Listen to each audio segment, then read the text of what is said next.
Welcome to B-Flow Sessions, the podcast where we help you find and stay in the flow on the water and in life. I'm your host, Brad Burton. Join me as I sit down with paddlers, athletes, and adventurers who are all seeking the flow. B-Flow Sessions is brought to you by our friends at Pecan Kayak Retreat. Are you dreaming of a Chilean whitewater escape this winter? Picture turquoise rapids, warm sunny days, and world-class rivers for every skill level, all based out of a riverside retreat built by paddlers for paddlers. If that sounds like your kind of winter, then Pecan Kayak Retreat is the place. To learn more or to book your dream kayak trip, reach out to me directly at bflowkayak@gmail.com and I'll help you get connected. Also, thanks to our partners who keep us in the flow: Dagger Kayaks, Stolquist Waterwear, Sawyer Paddles, and Level 6 Gear. Welcome to the next episode of B-Flow Sessions. I'm your host, Brad Burton, and today I am joined by an icon in the sport of whitewater kayaking, Emily Jackson. Emily, welcome to B-Flow Sessions. How's it going, Brad? Stoked to be here. Yeah, stoked to have you. It's going great. So Emily, two-time world champion in freestyle kayaking. Three times. I gotta Three-time update now? my bio. Well, you gotta get on the people who are running the social media over there at Jackson Kayak because they have Okay. 2009, 2015. What's the year we're missing? I'm sorry.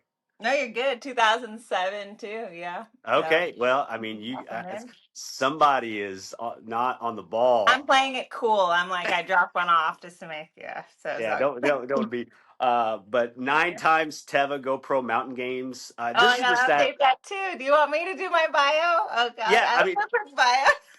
what? Sorry. Here's the one that I really like. Okay. Top three in every freestyle event from 2006 to 2013. Oh yeah. No, That's that's a pretty impressive. solid one. Yeah. Okay, so Emily, how many time world champion? How many you got? Oh no, it's good. I really hate talking about my bio. Do we have to start with bios? No, we don't Okay. have to. No, you're good. Yeah, Let's three just say times. this: Yeah, one of the best freestyle kayakers of all time, one of perfect. the greatest paddlers of all time. Also competed in slalom, but not just this incredible paddler, an incredible person and very giving person. She's also been involved in non-for-profits like Soft Power Health and some other things that we're going to hear about. Great. So we don't need to sit here and give people's your bio. They can Google that, but apparently they can't Google from Jackson Kayak website, or they're going to get bad information. No, I'm I'm just gonna. I'll talk to some people. kidding. You probably know who to get that who Oh to yeah, talk to it's get that probably fixed. my fault at this point. I don't know. But Yeah, is there anything over there that you're not doing at this point? I do a lot of stuff, but I'm actually on a 3 month leave of absence right now, and I'm like no idea what I'm doing as far as Okay. now. Yeah, just giving myself some space to focus on my kids a little bit. So yeah. Well, that's awesome. We definitely want to talk about your kids, and so the name of the podcast is B Flow Sessions, and we kind of just structure all the conversation around the idea of flow, both Mhm. on the water and in life. How did you find flow in kayaking? And I know it wasn't hard to find the flow. It was kind of you were thrust into the flow, but tell us a little bit about that. Yeah, well, I think when people talk about finding flow, I think that means like moving with the water. A Hmm. lot of times rivers, you can be like working against it, and those aren't the best days on the water. Like when you Yeah. find your flow, you're definitely like one with the water. You're putting power where you need to put power, but otherwise you're kind of, you're moving with water. And I think that's one thing that's really beautiful about finding flow. But for me, I definitely felt like I was like thrown into the river. Hmm. And for a long time, until I was about 12 years old, I definitely was not in the flow. I was definitely working against the water. There's a lot of fear, but I was a water baby. I loved water in general. But something about being in the kayak, or just being EJ's daughter, put a lot of pressure on, like, oh, you're Sure. EJ's daughter. So the expectation was that you were going to be this phenomenal kayaker right off the bat. So I was so afraid of disappointing people's expectations of what it looked like for me as a Mm. kayaker. And then on top of being so worried about other people's expectations, I was really worried about disappointing my father. I was definitely a Yeah. dad's girl, wanted to impress him. And he hated that I would go on the water and then be like frozen, like, Yeah. "Ugh," like freaked out. And so every time he went, I didn't want to go because I didn't want to see that disappointment. Mm. And so it took until I was about 12 years old when we bought property in Tennessee. And I said, I want to go to the water today. and I don't want you to, I think I said something like, I don't want you to talk to me, or I don't want you to like be near me. Like I'm going on the river and you're going over there and playing in the hole, Rock Island hole, and I'm going to be in the flat water and you're just going to leave me be. And I did like 200 rolls that day, and I just like gained a lot of confidence like on myself. No one was watching, Dane was Right. there with me, but I think finding your flow and getting into it for me was the decision of like being in the flow yourself for yourself and not for anyone else. And I think that's what changes things. And that's what clicked for me, was finally making that decision that I wanted to be in the water for me and no one else. Yeah. I want to try to find the words to say this. Not that like I would say Yeah. something to offend here or anything like that, but I just want to make try to do this in the right way. You could very easily have been a couple of different personalities or types based on your situation, Mhm. because kayaking is an extremely niche sport. Mhm. But within that niche environment, you come from, I think, not even arguably the most famous family of that sport. You were born Yeah. into this Spotlight. almost like Yeah. kayaking royalty, right? Yeah. So you could have been like incredibly arrogant because of your situation, right? True. and, Yeah. and been like, look at me, I'm a Jackson. Hmm. And then also then later in life, like your brother goes and becomes the greatest kayaker of all time. You could have very easily been shrunken and, Mhm. oh, I'm just Dane's sister. I'm just going to go off and Mhm. find my own niche outside of kayaking or just kind of do my own thing. But you did neither one of those things. And it's so impressive because you were always so humble and everything and giving back, but you carved out your own niche, not as EJ's daughter, not as Dane's sister, but as Mhm. Emily Jackson. Was that ever like important to you subconsciously, or was it just naturally happen because of who you were? I think it really naturally happened. My parents, for starters, like, there's no room for assholes, in our house. Like, uh, they my dad is like a powerhouse, and the confidence can come off as arrogance for sure at times, but he's just straight up, he's that confident in Yeah. himself, his ability to do things. And Dane carries a lot of that energy. Like they're so confident in who they are as individuals, in their craft.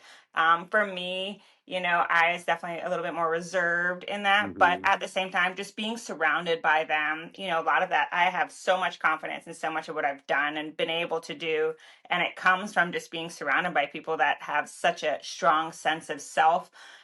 For me in this sport, I was so protective of Dane. Dane was born at 6 months. He was really little. Since he was born, I definitely was like the protective older sister role. So when we first started kayaking together, there was still, even before kayaking, I would tell my dad what movies Dane could watch and not watch. And my dad would be like, okay, whatever Emily says. So when Dane got into kayaking, there was a piece of me that's like, I wanted to be on the water, to be like, to be there for Dane at the same time.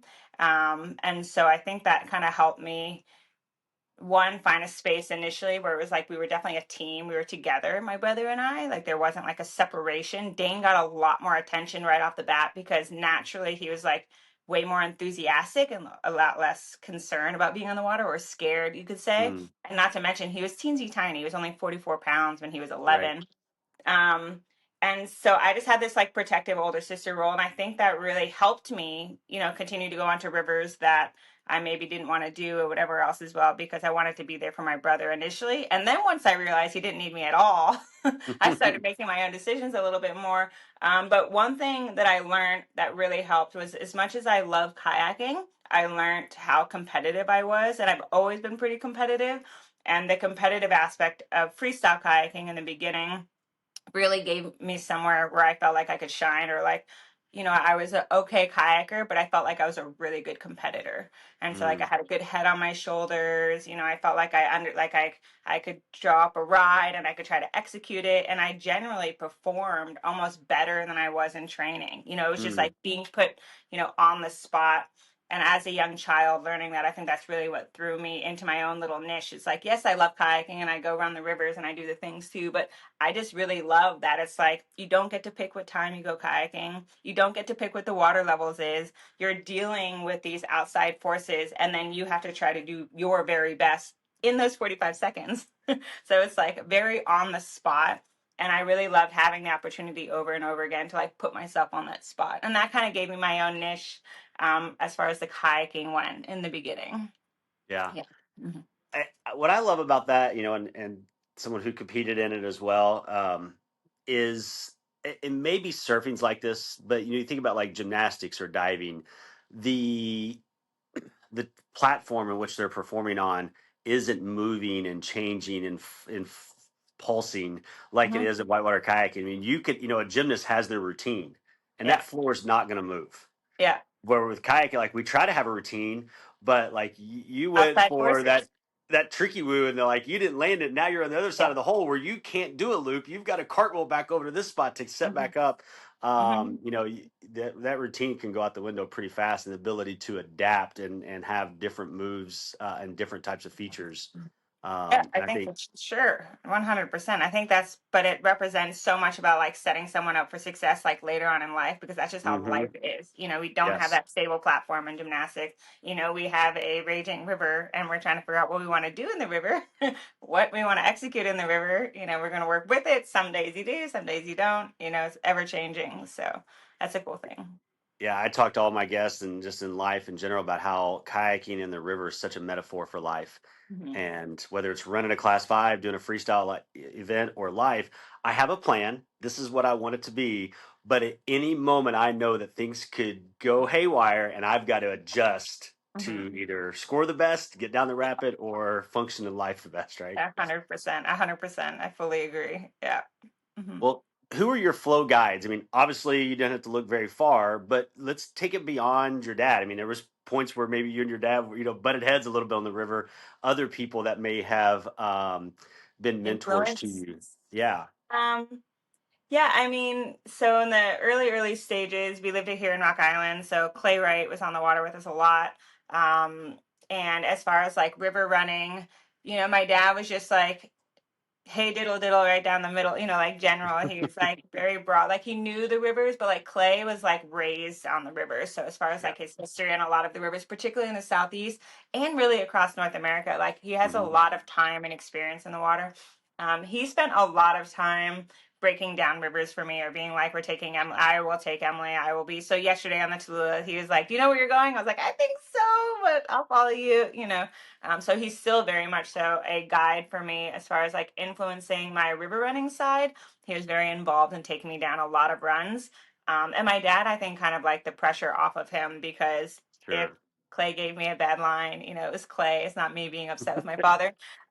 But the funny part about Clay is that it's too much information, which is I kind of enjoyed because it was like it kind of distracted me. But he'd be like, "See that rock way over there?" And it'd be like 10 feet up on the bank, and he'd be like, "What is happening? What does the rock have to do with what the rapid we're gonna do right now?"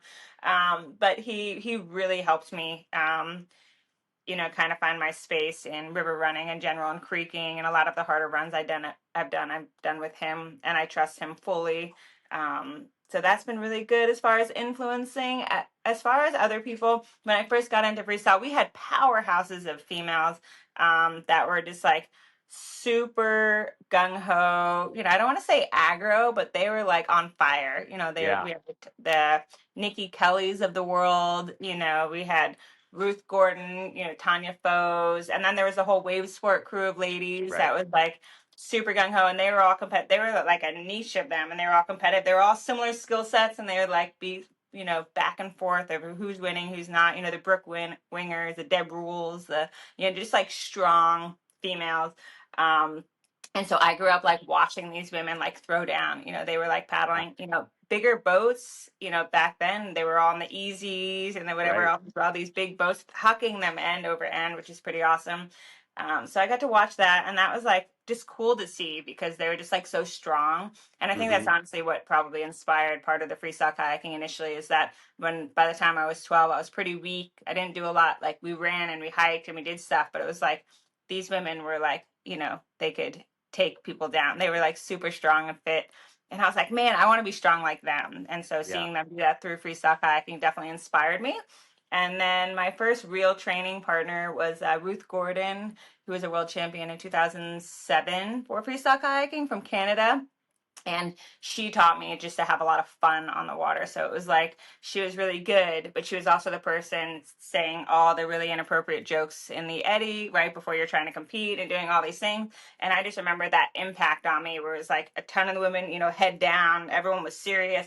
And there'd be Ruth in the eddy, bubbly, da da da da, And then I was like, oh, well, if I could be like anyone, I'd want to be like Ruth. And now all the younger generation in the eddy, they're like, Emily, just shut up. We're trying to focus on competition. I'm like, da, da, da, da, it's supposed to rain tomorrow. They're like, why are you talking about other things? So that's been really influential for me, because it's helped me see that it's just like a group of friends out on the water having fun. And that's kind of how I treat it, but it's, not the same for everyone else. So I would Sure. say those people definitely have there's so many people, because I've been in it so long. Obviously, I've been influenced by my brother, my husband, Nick, and a ton of my just friends in the paddling community. Everyone's played an impact for sure. But as far as who's like helped guide me through getting me where I am today, there's no one like my family. Yeah. Yeah. Speaking of your family, though, I want to ask about, to me, the most interesting Jackson. And I've already talked to your dad. I've got plans this spring to talk to your brother. Hopefully, you can talk to Nick at some point. But the one member of the family who would never in a million years come on this podcast, Yeah. I want to talk about your mom. Yeah. Tell me about her influence and just kind of the behind the scenes person that she is, kind of keeping the whole wild circus The circus going in the right together. direction. Yeah. Yeah, the coordinator, the chaos Hmm. coordinator. No, I would say my mother is everyone always says she's the rock, for sure. She's the stable hand, she's the voice of reason. My mom has like the strongest faith in my father that I've ever seen in a relationship ever. She definitely, if my dad says he can do something, she'll say, okay, you can do it. She's definitely that person standing behind him that's like giving him the confidence he needs to take the steps that he does. So I think a lot of his achievements come from the fact that my mom's like, yeah, just do it. Like, you got this. And I think that's really important in a relationship, but also seeing your parents do that just goes to show how valuable it is, because the results are there. You can see the results. If my dad in the back of his head had a voice of someone saying, oh, maybe you can't do this, or if I definitely don't do this, she's going to be disappointed, then that would have been a whole nother ball game. I don't think my dad would be where he is today without my mom. Personality wise, she loves to cook and take care of people. And I think the kayaking scene really served her really well, because there were so many hungry, broke kayakers that just needed miss that like motherly love, like with that like open door, you're at home here, you can feel at home here, you're always welcome. And my mom did that for so many people. And honestly, just that like one act of kindness, that one dinner, you can notice that it had like major impacts on a lot of people's lives. It was like that meal that they needed to remember that they're safe, or that they're in a place that they want to be, or that they feel supported, because a lot of times people have their parents and everyone's saying, no, don't do, what do you mean you want to be a pro kayaker? Like, you're going to Yeah. live in a van. At the time it was, you're going to live in a van down by the river. And it was like, something that people did not want to see. And my parents were just so open, particularly my mom, to making sure that people felt like they had that mom figure in the kayaking scene. And I think that really helped a ton of people kind of take that leap that they needed to find their space in the world. And I can't even count the amount of people that I think she's done that for. As a mom, she gave my brother and I that same level of confidence in whatever we wanted to do. And she really didn't care what we wanted to do, as long as we were happy and healthy and being kind to other people. Like I said, my Yeah. parents had no room for being rude or anything like that of the sort. So, um, I would say definitely my dad is such a big dreamer and believer and like wants to do all these things. And my mom is on, okay, well, here's some steps, like here's what we need to do, or what do I need to do to help with this? And just seeing that partnership, really has helped me shape how I want my, my marriage today as well. They've been a really great role models for us. And there's none of us would be anywhere close to where we're at without my mother, for sure. It just wouldn't be Yeah. possible without the confidence, without the support.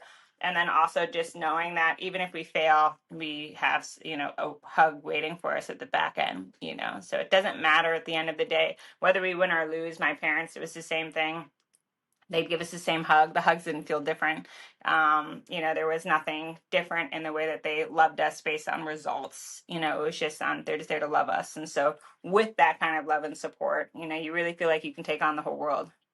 Yeah, I was the recipient of that, just care and compassion, and the warm meal and the place to stay from your mom multiple times. But one time, one of my favorite stories is, and I know I've shared this with you before, but um, called up your dad, and I was paddling for Dagger. He's, of course, like Mr. Wave Sport. We're competitors. Competitors in a loose sense. I was competing against him. He wasn't competing against me. But I was like, I want to come up. I was in college. I want to come up on Christmas break and just train with you at Rock Island. He was like, yeah, come on, you can stay here. We'll just train me, you and Clay. And I get there, and he had to leave to go out of town. And your mom was like, well, you can still stay. And I just like I 2 or 3 nights, just stayed at your house. You cooked meals, Yeah. and me and Clay went and paddled and played video games with Dane. It was great. Yeah, no, I mean that's totally what it is. It's the door has always been open, and so many people have gone through those doors. It's pretty like just the amount of years and time. And the doors sometimes are the RV doors, so it'd be like Oh yeah, there was so many times where kayak it would be cold, they just had nowhere to go or can't afford somewhere to go. My parents would be like, well, you could sleep on the dash, so it'd be like Dane and I would share a bed, and then we put someone, like, it was just always like, and there were times we had people, my parents would put people in the RV, and it's tight space. I mean, it's like they didn't sure, care for 3 months at a time. It's like, yeah, oh, you want to come do these things? Oh, you can't afford to? Okay, well, we'll make it work. Just like, right. okay, it's pretty awesome. Yeah, I never had to sleep in the RV, but I had many a peanut butter jelly sandwiches in there. Straight up, for sure. Yeah, yeah. So tell me about perfect flow. I want you to try to think about a time on the water, and I know there's been lots of them, but just one that comes to mind where everything was perfect, everything was clicking, I don't perfect think crew, anything's whatever. perfect, but there's no such thing as perfect. I'm like such an analyst in that mind. Uh, well, I mean, there's like two different variations. So there's like times where just like running a rapid, and you're just, for me, like when it's a non-stressful class 3, 4, big water, like being in Uganda on the now warm big water, and just like getting annihilated by big waves, just like one after another, splashing in the face, rolling up, laughing. Like, to me, that's like when I think about being in the flow in the river, and the like where I'm the happiest, it's that like jumbled chaos of Mm, warm, safe big water. yeah. But as far as like getting into the flow, like as a competitor, or um, running class 5, I would say the most recent that I can think about is probably 2022 World Cups for freestyle kayaking. Um, I had just taken on the role as marketing director of Jackson Kayak. I was organizing all these things, and I was doing meetings. And literally the day before we were competing, I was resetting the entire marketing budget for the whole company. And it was like just a lot happening. And then I was just so excited when I got to like get to the water. And I had like not really been thinking about, I was trying to like set rides and like what I was going to do. But like life was just happening very quickly. And there's just a lot going on. And I was trying to see if I could balance everything. And every time that I hit the water, I was just having so much fun. And I would go do my Mm, routine that I thought I would do, and I would do it, and it felt really good and didn't felt forced. And I was just like, going from one trick to the other very easily. And part of it is because I hadn't been spending so much mental energy over analyzing what I was doing, so that by the time I got in the water, I was just so excited to be surfing that I was just like, this is so much fun, one trick to yeah. another. And even when it came down to like doing the competition, I just remember that the tricks released really easily. And it was just like, if you look at pictures of me competing, it's really funny because I have this huge shit Mm. eating grin on my face. I'm usually like looking at the camera, and people are always like, aren't you like missing time in your competition? I was like, it doesn't really matter. I like that I can look back at a photo of me competing, and most of the time you look at it and it's this big shit eating grin on my face. So, but I do remember I have a photo of that one as well. And I got to do a few tricks that I hadn't done in competition before. And I just remember feeling like one trick after another just came very naturally. And I do think a huge piece of that just had to come from the fact that I was just so excited for my time on the water. Like in a competition in general, no one's telling me that my kids need something. No one's calling me in that moment for work. There's like, it's just like, it's my time. It's like, don't bother me. I'm competing right now. And those are my 45 seconds, and they're for me only, not even for the judges. It's just for me. And the judges at that point can't dictate how good of a ride or not good of a ride it was, because that was just my time and I get to claim it. So that's like, the last time I remember really being in the flow in my kayak. But like I said, a big wave crashing over my face in warm water can do the same thing for me. So Awesome. Well, the opposite of that I call flood, and this is not we got a flood in a good way. You know, we get to go run yeah, some creek that we haven't ran in a long time. This is flood like in life yeah. or on the water where things are just out of control, not going well. Yeah, I mean, I don't know. This last year has been like the hardest year in a long time for me. Every time you say that when you're in it, you're like, this is the hardest year. Then you're like, I don't know. I've been dealing with a bunch of health stuff, which was really hard to navigate, but being a kayaker actually kind of helped save me in a lot of ways because, you know, you wear that back band, and it's right against your kidneys, and my kidneys have not been functioning.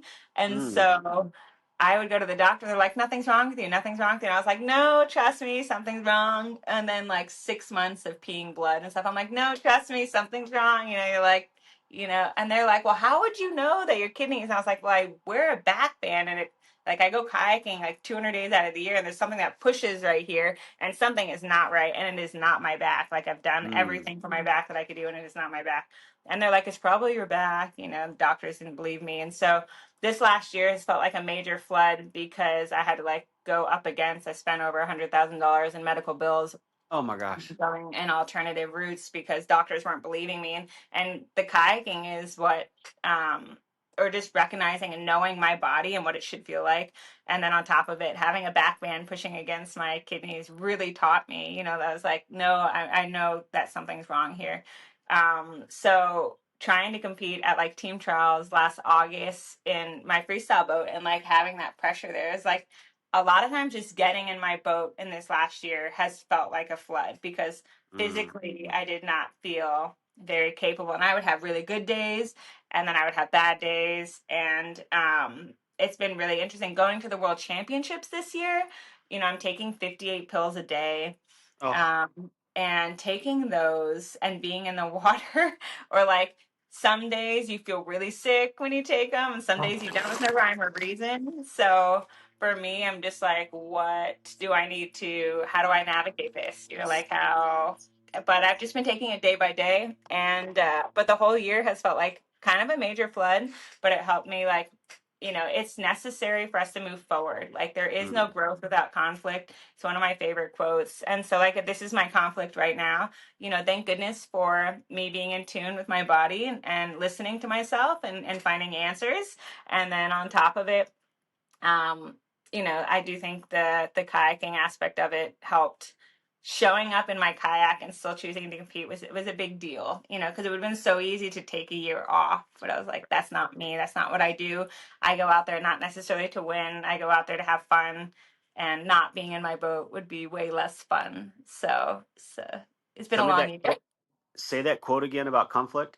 Yeah, there is no growth without conflict. It's one of my favorites. You know, Love I it. remind myself. So, unfortunately, when you're fighting your own body, it kind of sucks. But at the same time, it just taught me a lot about what my body needs and what and the person I want to be moving forward. So, you Sure. know, yeah, Wow. Well, I yeah, hope continued, yeah. improvement in your I health think and it, my things. And goal is that I'm manifesting it, but all my health stuff will be better by March. So, there you yeah, go. yeah.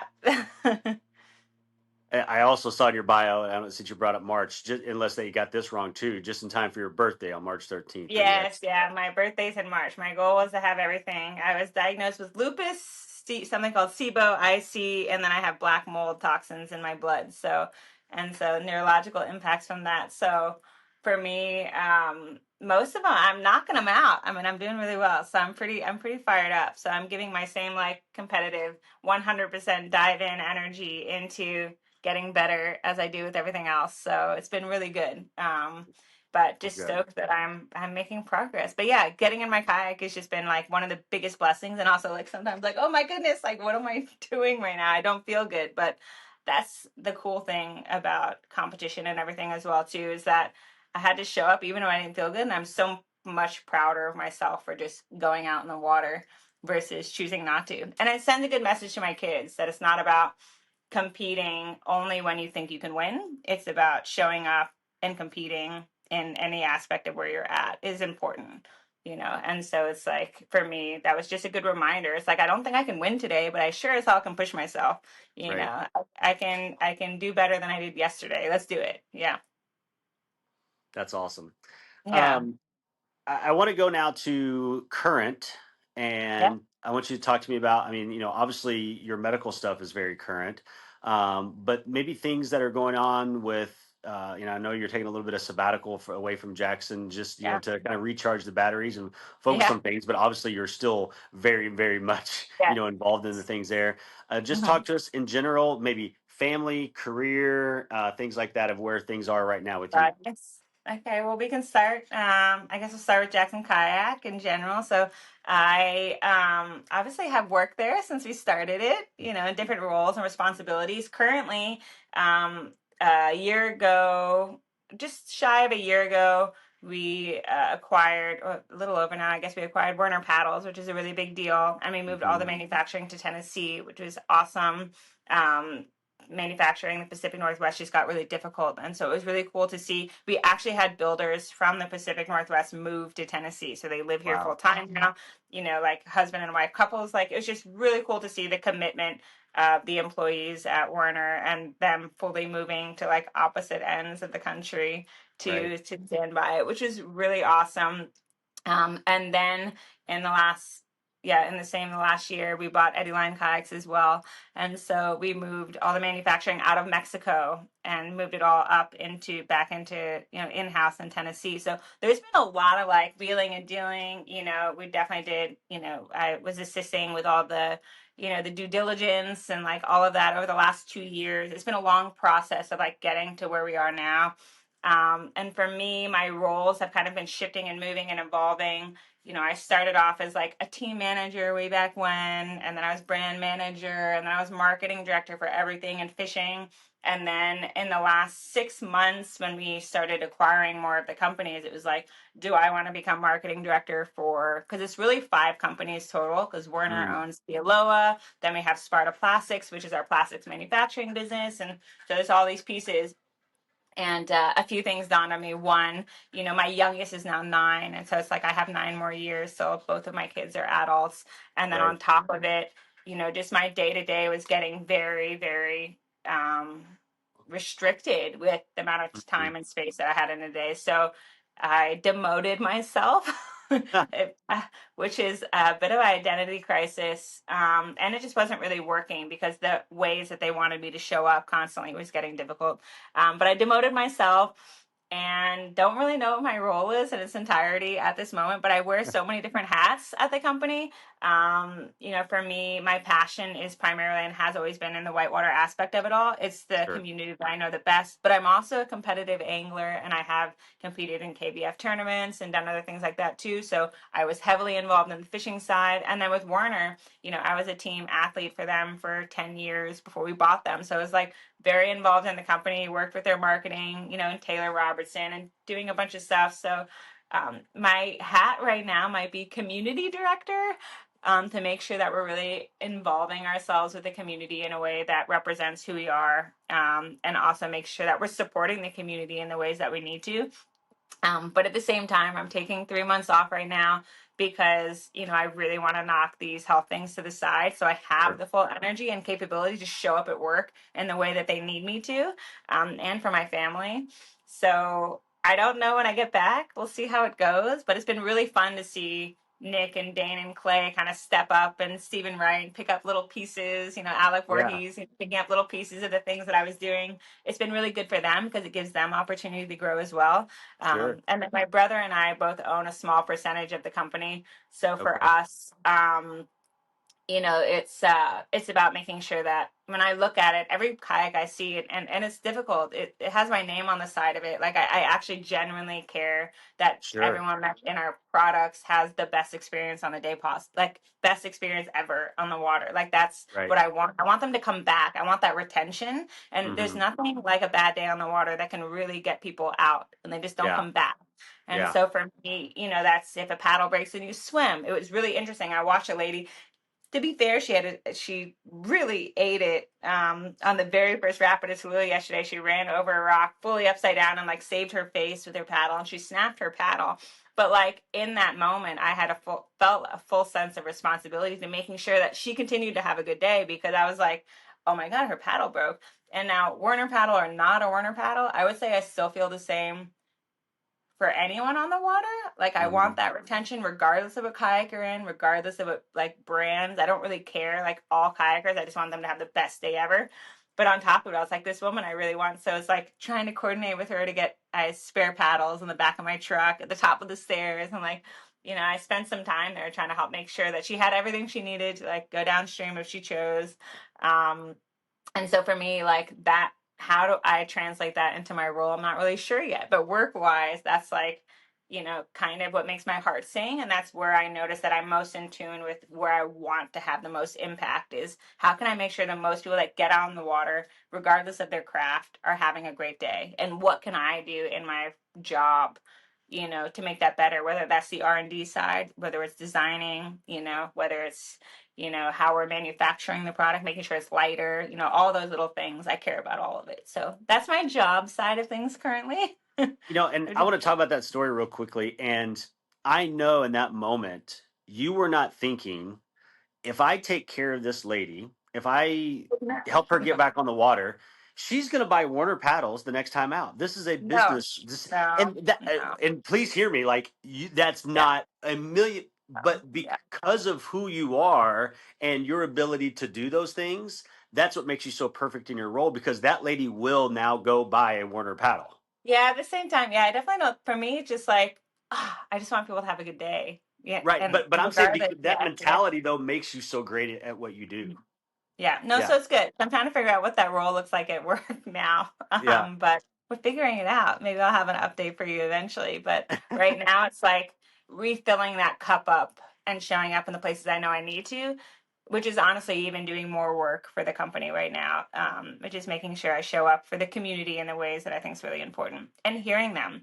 I think the community has a lot to say about paddle sports in general and where we are and what we're doing and what we need and moving forward. And so by giving myself some time to get out of the grind, I can really see big picture.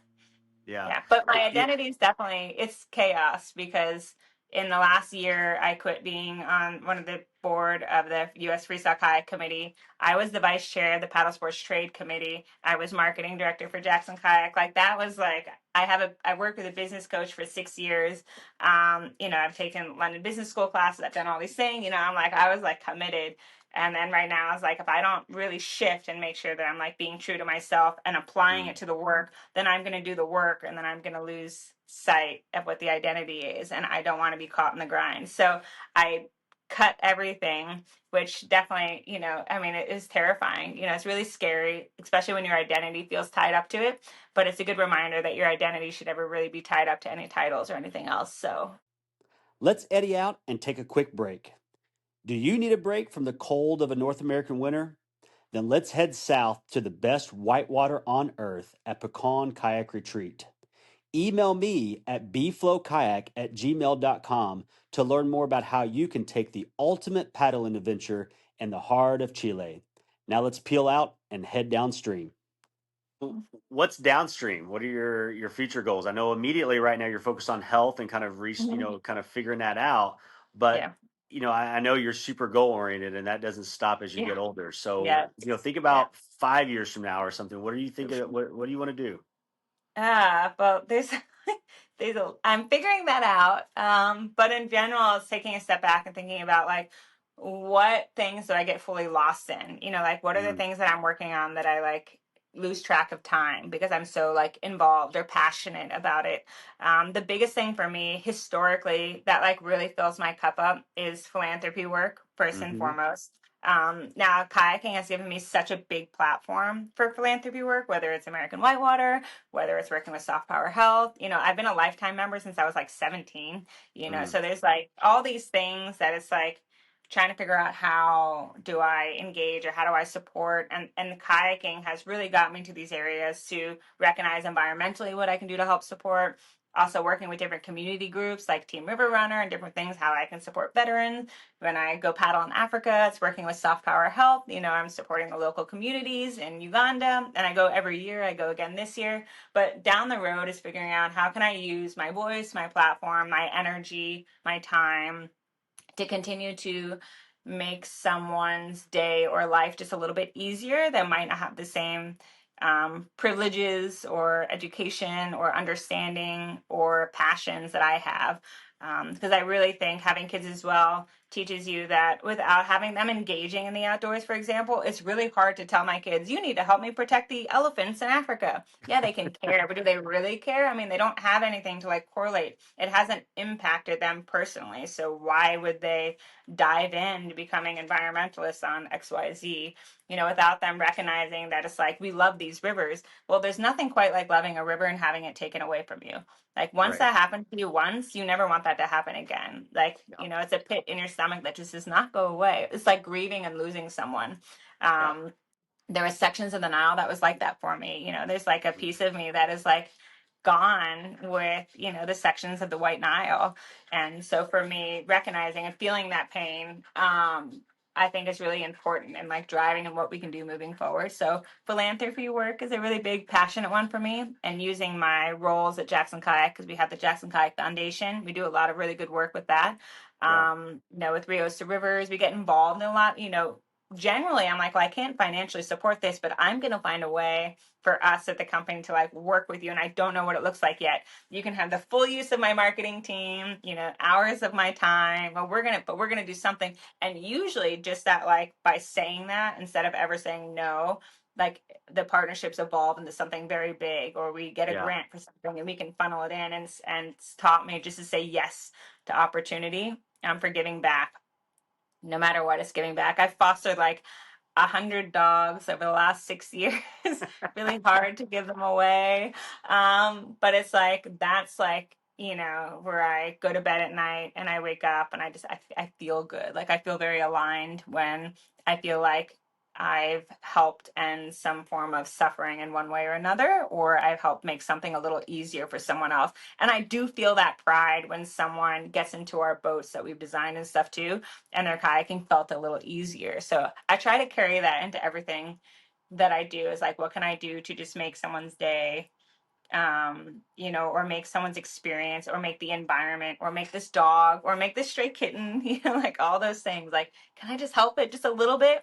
Because you hear so many people think about, when I save enough money, when I do this, I'm going to do this. And it's like, it's the Right. small acts of kindness that I think really teach you to be grateful, like the gratitude associated with that, and happiness is everything. So that was a long-winded, as far I'm dedicated to competing a bunch, because I love being put on the spot. My son's competing in kayaking, my daughter's competing a little bit. So like traveling for competitive kayaking, running all the rivers again through the eyes of my kids for their first times. That's really important. Adventure, travel, not knowing where we're going to wake up or where we're going to sleep, being on the road, you know, adding a little bit of that chaos, that I grew up with my parents, because my parents kind of knew where we were going, but they didn't always tell us. They would wake up in the RV and you wouldn't know which Walmart parking lot and where we were, what state we were in. I slept through a couple states, I'd wake up somewhere else new, is really important to me. So how do I get out of the routine a little bit more and get into, a little bit more organized chaos. So, It yeah. strikes me. What ages are your kids? You said your My youngest is kids 9. are 12 and 9. Yeah. Okay, so approximately about the age of you and Dane, Hmm. approximately when Same I age left the group. sport, Yeah. about 20 years ago, that's about the same age you Yeah. guys were. And I remember your dad saying this quote. Somebody had asked him about like you all not going to traditional school. I don't want to dismiss Yeah. what your mom was doing Yeah. with the homeschool, but not going to traditional school. And he was like, "We just got back from Africa." He goes, "What am I going to do? Put my kid in a school and Dane's going to go to the zoo?" And he's gonna be like, "Dad, why are the elephants behind the fencing?" Um, so you Hmm. had a really unique upbringing and education. Tell me how that has impacted you as a mother now, with your children, both from an education, upbringing, and Hmm. kayaking perspective. Yeah. Well, I mean, I think from what I've learned, I only know what I know, right? Sure. So my reality is very different, but I grew up in DC until third grade, and I have best friends still. I was texting with them yesterday from Washington, DC, that I went up into third grade with. And so we're still very close. So I still get a Wow. lot of that, like, I would go visit them in high school and do different things. And so I got to like see and engage with what, the normal cliques were in a more routine or structured upbringing, particularly in Washington, D.C., which is like, Right. they're all lawyers, doctors, Um, and then my dad had hot pink hair, and we would roll in at like we would roll in, and his hair would be hot pink, and we'd be like, "Oh, we did this, and school's good," and whatever. But travel, I think, is the best education Yeah. that anyone can have because it teaches you, when you're in a specific group or bubble constantly, it kind of teaches you that this is the way things are done. And some Right. people love that. They just want to be surrounded by this is the way things are done. But if your heart's not happy and you're not really sure, it's hard to like break out of that. The longer you're in it, it's so much harder to break out and like explore what other opportunities there are or other ways to live your life or other religions or other, just other anything is really Sure. hard in a niche, particularly the longer that you're in it or structurally your parents as well. My dad always says, are your prejudices your own or were they inherited? And Yeah. so for him, he was always like, well, were you just raised this way or is this your parents' beliefs or your beliefs? And so growing up, I always found that really hard. I was like, wait, so like I have to decide my beliefs on everything? And my dad was like, Hmm. oh, no, well, this is the right way to do this. And I'm like, okay, good. There are times it was just a lot as a kid, but my parents grew up very differently as well. So like their beliefs and things were very different. And then when we would travel, you'd meet all these people from all over the world. And Sure. then living in an RV, we were never really in one bubble constantly. My parents did a very good job of engaging us into all the different environments that we went into. And it really taught me that there's a million different ways to live your life. There's a Right. million different ways to make money. There's a million different ways to make a living. And there's a million different ways to just be alive.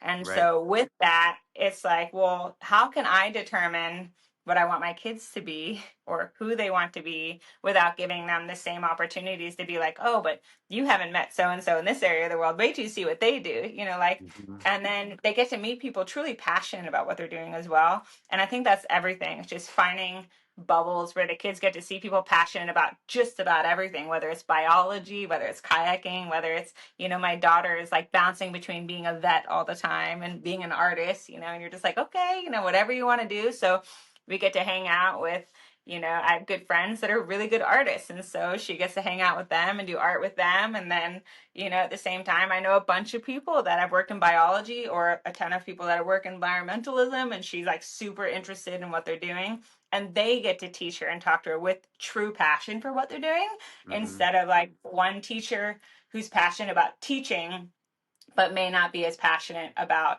each individual aspect of what they're teaching. And I think that changes when you get into high school. But at the same time, for my kids to be able to dive in and actually be involved in some of these things or do hands-on things has been absolutely wild, just seeing how much more they retain and how much more they care about what they're learning about. And as a kid, I felt the same way. I loved school. I was a people pleaser. So I was like the round nose and with my mom, she didn't have to worry about me. I was an A+ student all the way through, to the point where I graduated 2 years early because I was like, can I do 2 days in one day? And she was like, yeah, of course. And yeah, she was like, just go ahead and bust it all out. Because I felt good at it. And but at the same time, there was nothing that taught me that I could do just about anything or be whoever I wanted to be as much as just driving around the country in that RV with my parents, flying to Africa, going to New Zealand, not really knowing what we were doing, where we were going, and just knowing that that was okay because, as long as you're determined to do hard work or do the work, you can make it just about anywhere, doing just about anything. So that's Yeah. really important to me. Yeah. Wow. That's Yeah. incredible. It's pretty Flow wild. advice. Great. Flow advice. Now, I want you to think about two different types of paddlers: a Yeah. new beginning paddler and Hmm. an old paddler coming back to the sport. What advice would you give to those two groups of people for kayaking? Oof. A brand new kayaker getting into the sport, I think it's most importantly to find someone that you trust getting your information from. If you're already Hmm. doubting your instructor, like within, you're just really just unsure right off the bat, it's going to be really hard for yourself to get comfortable enough to trust yourself if you're questioning everything that's being fed to you. Right. So take time to figure out who you're learning from, like, or what style of learning you want to get. Is it structured in a group class? Is it one-on-one? Do you think you'll do better in a pool? Do you think you'll do better in a river? Set yourself up for success, because at the same time, your whole perception of the sport can just be based off one perspective or one style of teaching. And that's not necessarily the only way that there is in this industry. There's so many different ways to learn and so many different styles of teaching. And I think that's really important for people to recognize. But the other thing is, everyone gets to kayaking and says, I'm going to learn how to roll. Mm-hmm. They don't say, I'm going to try 10 rolls today. They say, I'm going to learn how to roll today. And so you're setting yourself up for disappointment if you don't get what you automatically came into the class saying, this is what I'm going to get. And teachers do it too. I'm going to teach you how to roll today. Oh, you didn't get the roll today, but you were so close. And then you're like, oh, it's very deflating. Right. So often when I'm teaching or helping teach people or talking to someone about getting into the sport, I remind them to look, there's like this visual in your head, and it's two ladders side by side, and one of them, the rungs are like really far apart. And like in my head, I'm like, learn the roll, run class 3. And the rungs are like pretty far. So you're like trying to Yeah. reach for the rungs, pretty out of reach. And then there's this other ladder right next to it, and the rungs are like teensy tiny apart. There's like thousands of them compared to the 20 on the other. And so if you microdose your goal setting, it Mm. allows you to leave with a sense of a dopamine hit, so you feel good. Yeah. You're leaving with a sense of accomplishment because you're like, well, I actually busted out 2 or 3 things today. And so with life in general and with teaching with my kids, we microdose success. So it's like, it's not about getting and running this. It's like we're microdosing it. So with my daughter, she has a role. She doesn't get up every single time, but it's like, I never say you're going to do 10 rolls today. I say you're going to try 10 rolls today. Nice. And that Yeah. mental switch alone, and she'll get up all 10 times. But if I say, you're not getting out of the water until you do 5 rolls, then it's like, forget it. She's not going to roll up at all. And she's going to be deflated or disappointed. So Exactly. I think for someone getting in, it's really important to set, okay, the first thing would be, I'm going to sign up for a class. If Mm-hmm. you already signed up for a class, that should be the biggest check mark and dopamine hit you can get. And then from there, I'm going to take the skirt off by myself. And then you write those goals out, and you'll become a lot more accomplished a lot faster because you're enjoying the ride versus like waiting for that next sense of success. And I think if you're getting back into it, my advice would be very similar, because Yeah. we are never the same person. And so for me, every single season, I'm getting back into it. So Yeah. like, I haven't been training freestyle very much at all until I show up to the competitions right now. And it's a little deflating because I'm like, I want to be like flying away for the winter to train and be the number one freestyle paddler for sure right now. Still, my reality over the last year hasn't really allowed that, but I can show up for myself in these little pieces. And I've had some of my highest scoring rides this year in a long time. And it Mm. wasn't because I trained harder. It wasn't because I got better. It wasn't because I wasn't the best. It was because when I went out, I reminded myself my goal today. I should, okay, I'm going to try one trick on my offside that I'm not really good at 3 times. It's not that I'm going to get it 3 times, it's that I'm going to try this. So it's like, I can right tricky woo all day long. I cannot left tricky woo ever. And so I was like, I'm just going to try 5 left tricky woos today. And then I tried 5. I failed miserably. But when I left, I was like, I did it. Like check mark, dopamine hit. I set out, I did what I set out to do. So when Yeah. I leave water, I feel good about myself. Whereas I think people, when you have that expectation or you feed yourself a lot of doubt when you're getting back in, like, oh God, what about my roll? What about my shoulders? What about this? It's like, no, how about you're going to try these 10 things, like just really focus on setting yourself up for success, because we put so much energy into doing the thing, but we don't always spend enough energy setting ourselves up to do the thing in a way that's going to make us happy. We just do it because we think we have to, or expectations, or because we really want to, but we don't know how to approach it. So I think it's really important, just whatever you're doing, new, old, getting back in, microdose your success, set yourself up, and surround yourself by fun people. Makes a world Love of it. difference. So Hmm. this next segment is called Running the Rapids. And so it's a rapid Yeah. fire, but also a Mount Rushmore segment. So I'm going to throw out a category, and you're going to give me your favorite 3 to 5 for each category. Okay, 3 to 5. Got it. Yep. Yeah. All right. Kayak designs of all time. Oh, geez, I know you're Louise. biased, and that's, you can let your bias shine here. That's okay. Well, I mean, I was so proud when I got my first baby blue siren way back when because it was baby blue and it was like feminine and I thought that was really cool. So as a memory, that was a big deal. Then I made the team for the first time in my transformer and that was a big deal. And then the first time we designed the Star series, so the 2010 Star. Um, these all have like emotional, it's not necessarily even design, it's just like memory and emotional. But the Yeah, for 2010 sure. Star, my parents always called me their star. So when they made this small, it was the rock star or the all star and then the star. And when they called my size the star, it felt very personal because everything that That's I cool. had growing up, my parents had stars on it. So that was like that boat for me. And I won the worlds in it the first time. And it was just, yeah, it's a special boat. But outside of that, I absolutely love the current Rockstar 5. I'm paddling a medium, which is crazy, but it gives me so much air and I just have so much Yep. fun. And then river running, I've had a lot of fun in the antics because translating from a playboat into a longer boat, even though it's a half slice, I have a lot of confidence in it. And I feel like I can, if I'm getting worked in a hole in a creek, I'm like, I can get this thing out, because Right. it has the same hull as a playboat. But yeah, those are some of my favorites right now. Awesome. Oh, and a duo because taking a friend along is always really fun. But we do That call is it the fun. divorce boat if you're with your significant other. But it is still really fun. What about rivers of all time? Ooh, brutal. That depends on who you're on the water with. The Nile is up there is probably number one. The White Nile in Uganda, the Ottawa River in Canada.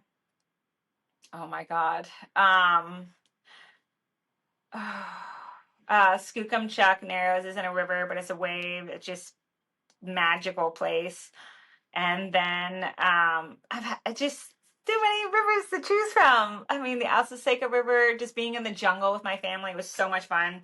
Pushed myself, that was hard, but I had a blast just being out in the jungle with my family. The rivers in Costa Rica, all of them are beautiful. Being in the jungle with my family is my favorite, but the Nile, the Ottawa, the Gauley, are probably three of my favorite. Just big warm water. It just makes my Yeah. heart sing. The Zambezi, just like I said before earlier in the podcast, I just want big warm waves that splash me. So yeah, Yep.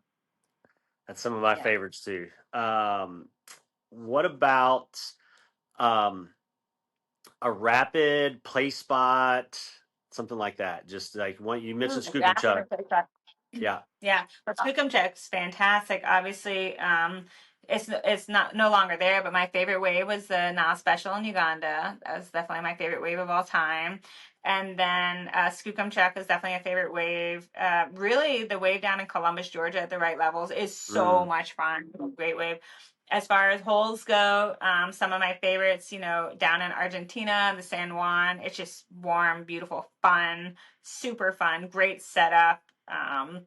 And then we have some great play holes in Colorado that have a lot of fun. And Kelly's Whitewater Park, as far as the whole family, Nick and I can go surf the big hole at the top.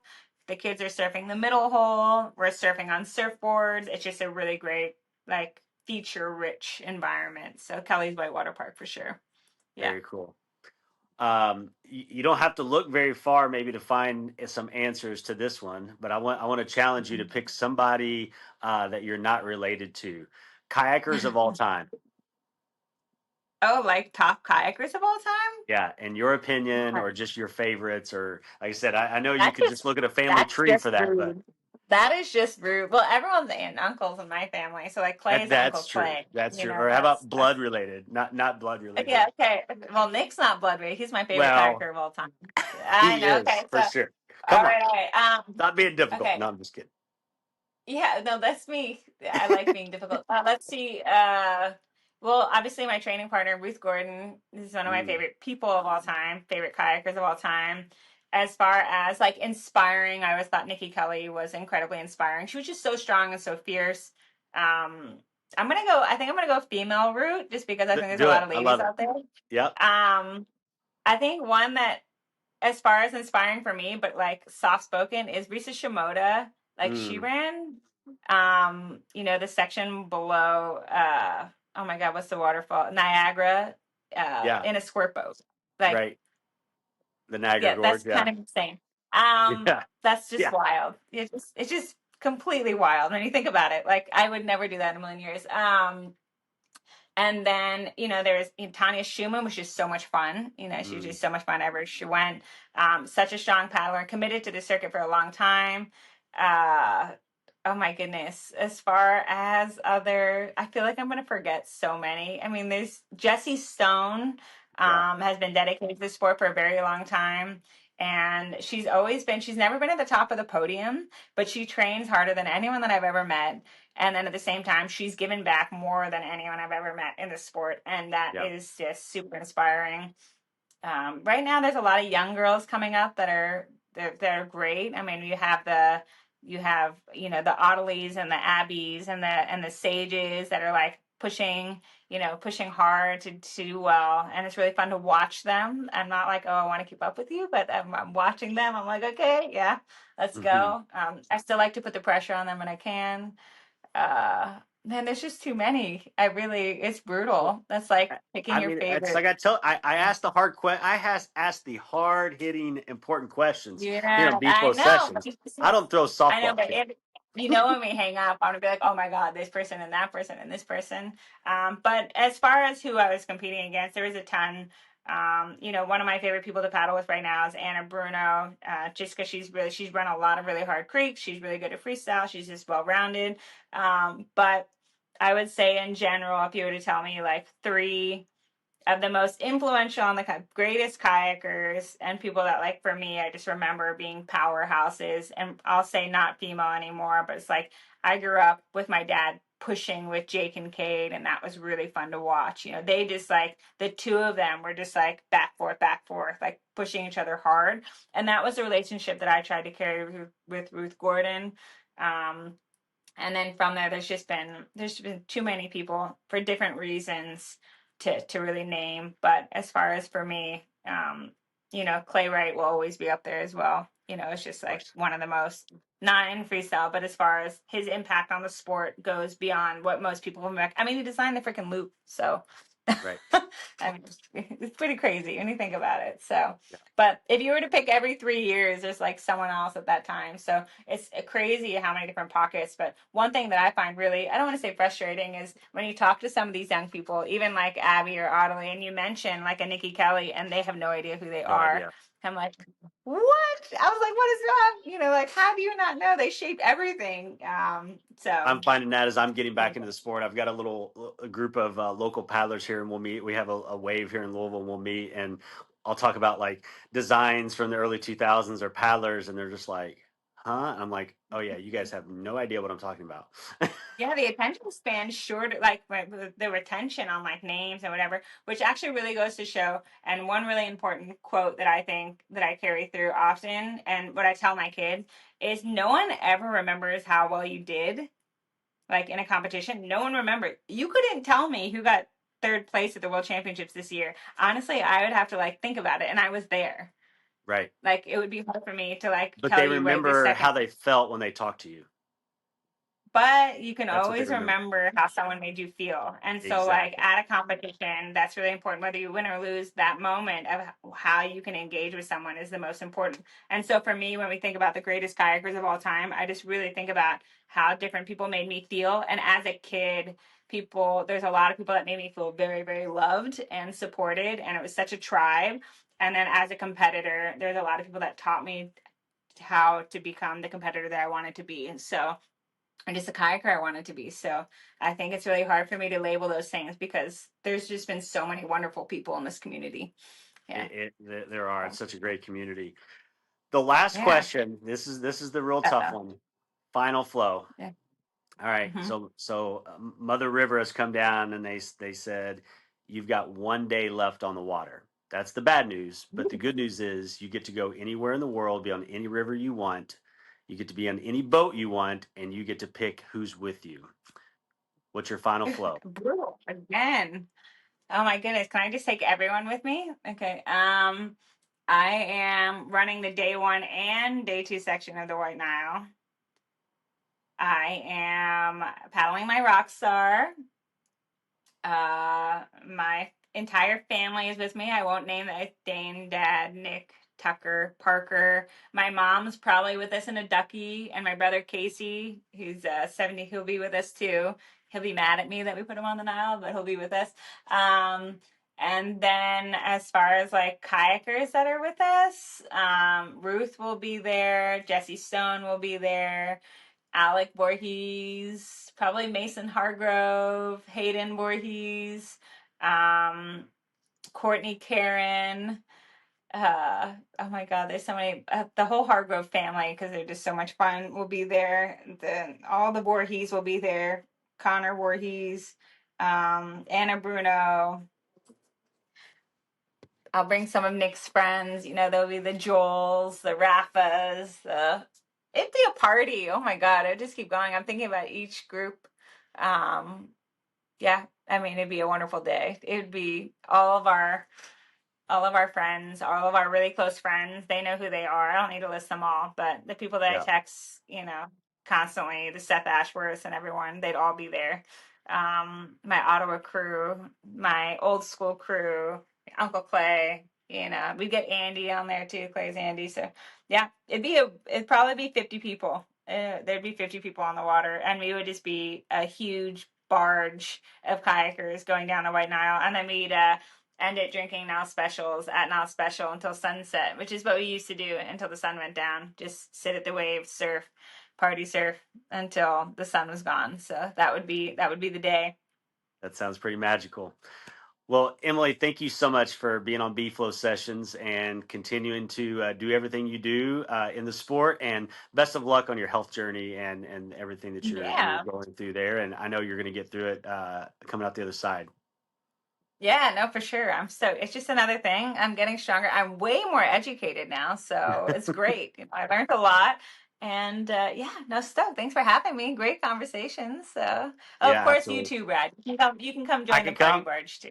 Yes, Hey, you can come. You're invited. I'm not looking for invites to Final Flow, but you're the first one who's invited me on Final Flow Yeah, well, of you should theirs. come. I mean, you don't want to ask the important questions, so automatically you should just get to come. I mean, that's pretty awesome. So, yeah. All right. Well, that sounds great. Well, thank you very much again for being on B-Flow Sessions. Yeah, we'll talk soon. See you on the water. Yes, let's do that.